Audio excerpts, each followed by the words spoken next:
can measure behavior. Personality, you can't measure personality. You can't measure someone's personality, but you can measure their behavior. So one thing, has anyone taken the DiSC before? Okay, 1, 2, 3, okay. So what they do, I took and going back to 2016, I took my DiSC assessment. I was working at Floor, and it was a period of stress in my life, but I didn't know it because I didn't have any self-awareness. But once I took that assessment, I realized why I was stressed, because I was working in an engineering company, very detailed, very structured, very organized company, and that's not who I am. And after realizing that, I was like, oh, that's why I feel like a square peg in a round hole, because I don't really fit in there. And then when we did this team exercise, it was only 2 of my behavioral types. So like everyone else was the different type. But there is no right or wrong behavior type. There is no good or bad behavior type. You can't just stick yourself in one box. It's like, oh, I'm a I, so this is how I have to be, or I'm a D, or this is how I have to be. Because there are I's who are super organized. There are D's who are super quiet. And there's no one way about it. But one thing that this does do, it offers you a common language. If you're having conflict with somebody, you can say, oh, okay, well, that person's, oh, I can see where that went. I can see how it went that way, or I can see how that disagreement went that way. It also improves relationships. As soon as I got certified in DiSC, I went out and got my wife one. I was like, look, let me find out what you are so I know going forward, how are we going to mesh well together? Because you know, this is important for your relationships. When my kids become of age, you can take this as early as 14 years old. I'm going to give my kid a DiSC assessment, because if I don't know who has multiple children, just because they came from the same person does not mean that they act the same. It could be total opposites. By having this, you get to understand people's communication and their challenges and their strengths. It's like, oh, that person's good at that. They should be in this position. Or that person, they might not be so good at that. Or that person's in the wrong position altogether. And that's what led me on my journey to working for myself, because all the personality and all the assessments that I took, it led to me saying, oh, I shouldn't be doing what I'm doing. Why is it so draining? Why is it so hard? And when you have that self-awareness, you can put yourself in the best position to be as successful as possible. And you can put the right team, put the right people in the right place so that team can thrive as best as they can. It's not 100% accurate all the time, but it will make it, it's better than not know, right? So, and then you learn to appreciate the differences. It's like, okay, well, that person is a such and such, or that person is a such and such. I appreciate their ability to pay attention to detail, or I appreciate their ability to get stuff done, or I appreciate how they interact with people, or I appreciate how they dive right into how they get stuff done. And then personal and professional development. Like, I wouldn't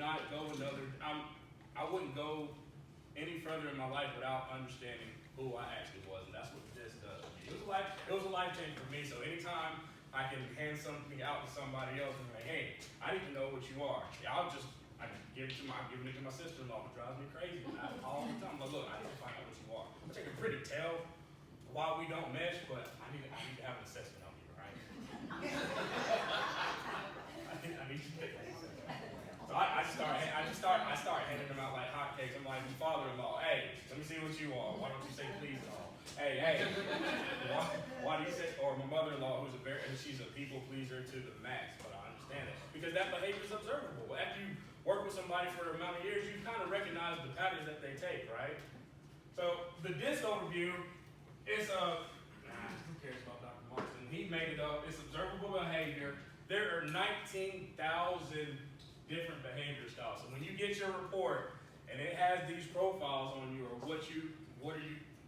it'll describe you. There's 19,000 different combinations. No one person is pretty much the same in the room.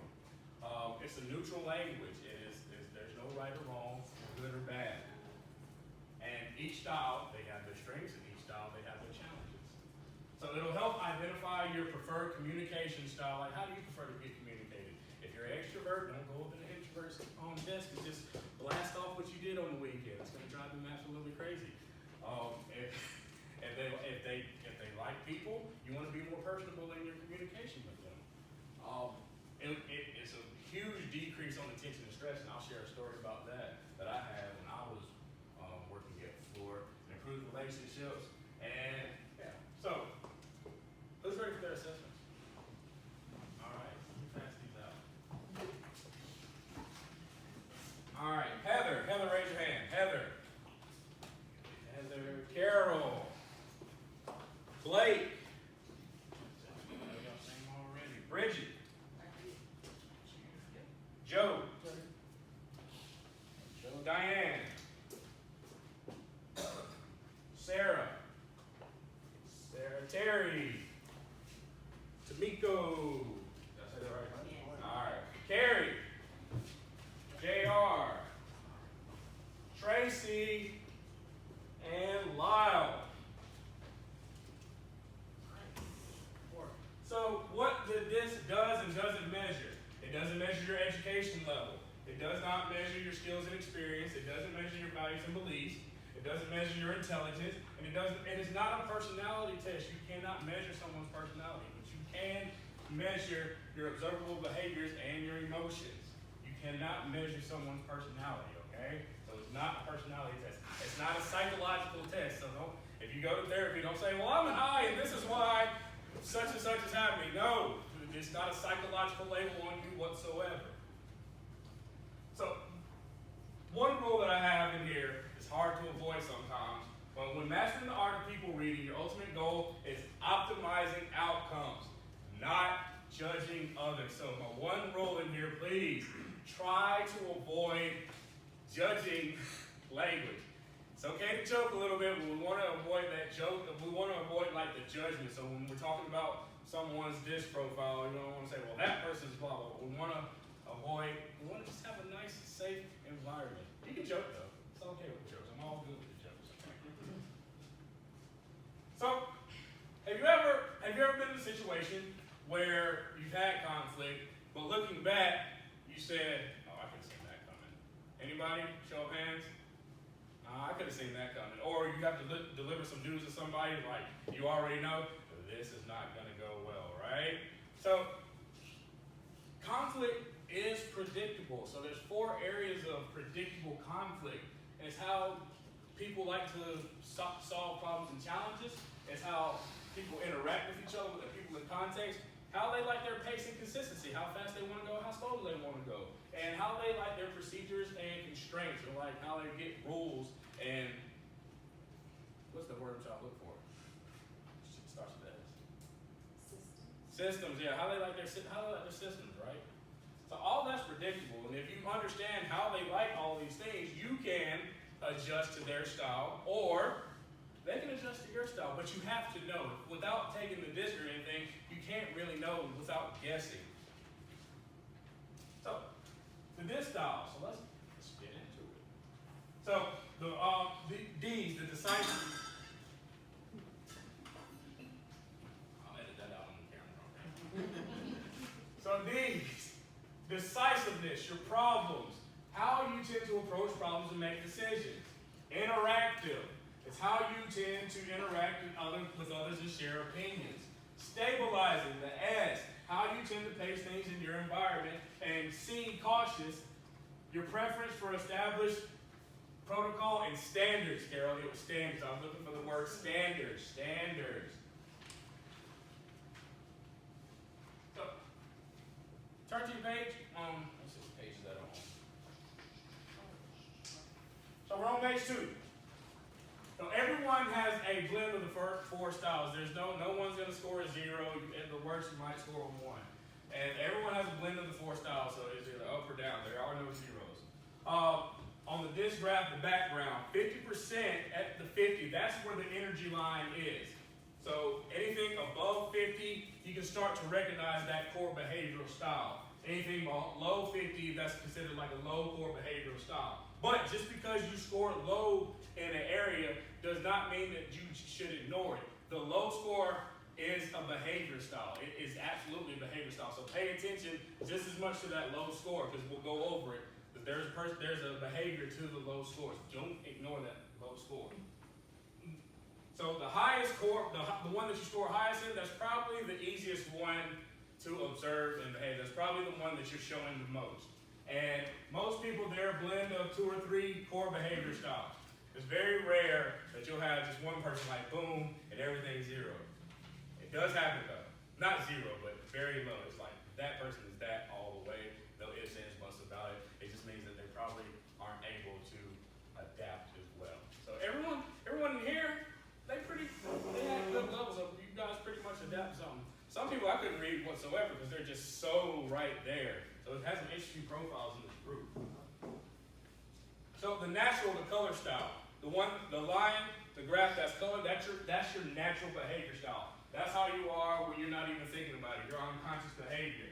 It's your gut reaction. That's just how you are. When you wake up without thinking, that is how you naturally like things. Now the gray one, this one's tricky. So the gray ones, that's what you do when you're thinking about your behavior. That's probably how you're acting in your present moment, right? So whatever situation you're facing right now, that's your adaptive style because you're adapting to it. It's the one that you can change the most. You can change your adaptive. It's hard to change your natural behaviors, but you can change the adaptive behaviors. So it's kind of like your master game face. Like if you're not a natural D, but you're in a position where you have to make decisions all the time, that gray is going to be a little bit higher. So I want to show you the shift. So if there is a 20 more or more point drop from adaptive to natural, it could potentially indicate some stress that's going on just in that area. So if there is a shift up, if you're in D, so take a look at D. And if you shift up, that means you're having to be, if the gray is higher than the red and D, it potentially means that you having to be more decisive than you would naturally want it to be. If there's a shift down, if your gray is lower than your red and D, you don't get to make as many, you're probably like, I'm not getting to make as many decisions as I really want to. I have to be less assertive to adjust to my environment. So this was interesting. So if your gray is higher than your yellow, it means you're having to be more outgoing than you normally want to be, potentially.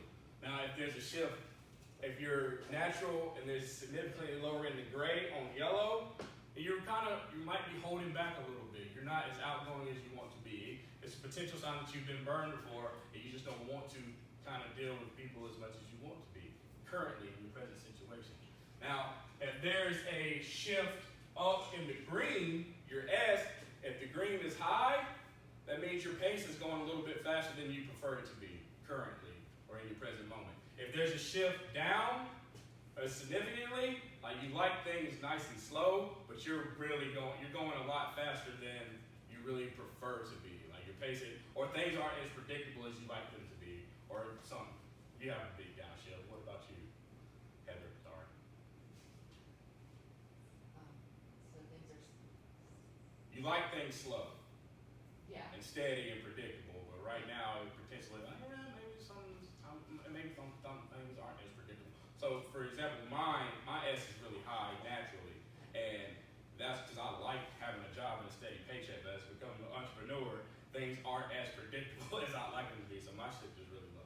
So that's what that means. And for C, if the grade is higher, you're having to follow a lot more rules, and if than you would normally want to. And if grade is lower, that means you're not following those rules. You're kind of rebelling and you're going against the grain a little bit. Yeah. So that's what the shifts mean. That's what the gaps can be. So my D's. Who are my D's in here?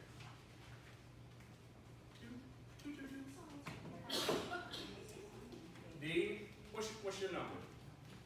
Tracy. So 25 a D? Yeah, so you're low D. Who are my high D's? High D's. What's your number, Terry? 56. Okay, so it's above that core line. What? JR and Carrie, y'all are high D's. So D measures how you tend to approach problems and make decisions. All right? So the strengths of a high D, they're gonna be aggressive, they're gonna tend to take charge, they're gonna be determined, decisive, strong-willed, they might be very competitive. So the low D strengths, just because you score low means that you still have strengths.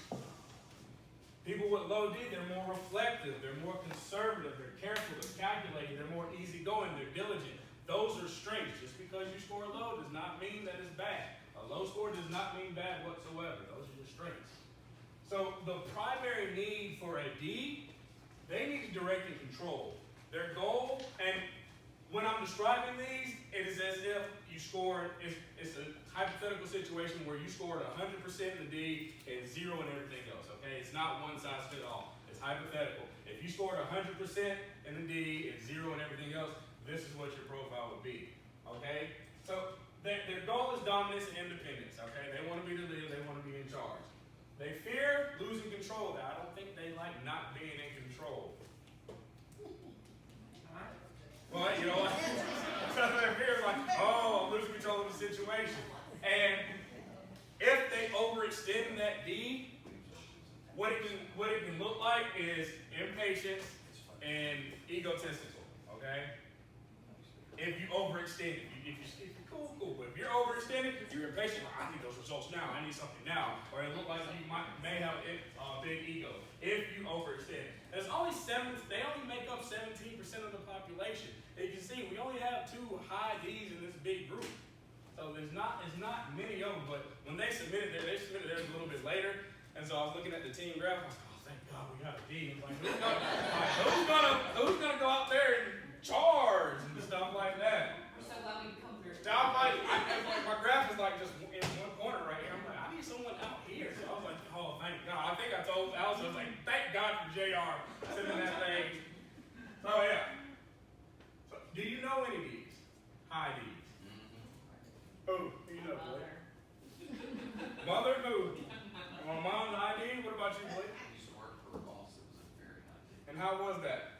I left back here later. Okay, see, overextension, right? It's just like, they can be difficult to work, but they get stuff done. Did he get stuff done? Absolutely. They will get stuff done, but it can wear down on other profiles. It can be very wearing. Okay? So some famous D's are, can y'all see that? Y'all see who that is? So we got Tiger Woods, Yeah. Steve Jobs, Martha Stewart, Ann Coulter, and Darth Vader. Okay? Is overextension equals impatience? Was Darth Vader a very patient person? Okay, he'd choke you if he just used the force on you and choke you like that. Same thing with Tiger Woods. See, Tiger Woods, when he was winning, all in control. He had to have control over the media. Only certain people could talk to Tiger Woods. He was very controlled about his own narrative. He did not want to lose control. And then when he had his scandal, lost all control. And guess what? He started losing a lot. Exactly. So you can observable behavior. You can probably tell Tiger Woods is a D. Steve Jobs, not a nice guy. Okay? If you hear stories about Steve Jobs, not a nice person whatsoever. But he got results. So it's just whatever you want to do. Does anyone know? Martha Stewart, I don't know much. She got a lot of money. She got in trouble too. She lost control. You lose control. They hate losing control. And culture, anybody? They're very conservative, but you can't deny the results that she gets, right? So those are some famous high people with high D styles. So how do you identify a high D? They're driven, they're strong-willed, they're aggressive people who they enjoy challenges, they take action, and they want immediate results. Not now, but right now. Okay? And so if you identify their tone of voice is going to be strong, it's going to be clear, confident, it's going to be fast-paced. Like, hey, I need this. All right, cool, bye. Thank you. Body language, they're going to hit you with that strong handshake, direct eye contact, controlled gestures, and they're going to be moving forward. They're going to be like that. They're going to be like, hey, how you doing? How you doing? Exactly. The pace is fast and abrupt. They're always doing or going somewhere. They cannot stand to be bored. They don't have a high D doing nothing. It's going to drive them absolutely crazy. But the possible limitations: too much, too soon, too fast. Like, oh my gosh, you just wear out on people because they usually have a battery pack that's just like go. They're like machines, man. Some of them are like machines. Like, do you ever get tired? No, I love the work. So what they are, they're extroverts, but they're focused on the task. They're focused on the task, they're focused on getting those results. So how you measure, like some of these styles, you're either extroverted task, which is D, and I'll get back into that later. So they're extroverts and they're task oriented. So exercise, we're on page 6, 7, keep going. All right, we're on page 7. So take a minute, read the bottom of your profile where it describes you. Read that. Write true or false next to each statement. And then highlight one sentence that helps you be more successful. And then highlight one sentence that may hinder your success. Take about a minute to do that.